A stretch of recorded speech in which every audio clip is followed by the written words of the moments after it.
How to fix message notification not working in Realme C53 or C55. So watch this video carefully and follow every step as I'm showing in video, and don't forget to subscribe the channel. So let's start the video. First of all, open settings. In settings, scroll down and here you can see the option apps. Now click on apps and then click on app management. Now scroll down and here you can see the messages app.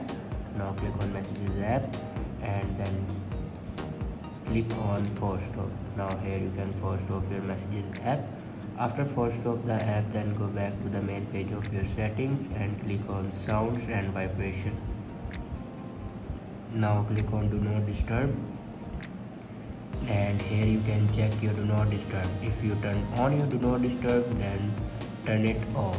After turn off your do not disturb, then go back to the main page of your settings and scroll down and click on system and update. Now click on backup and reset and click on reset phone.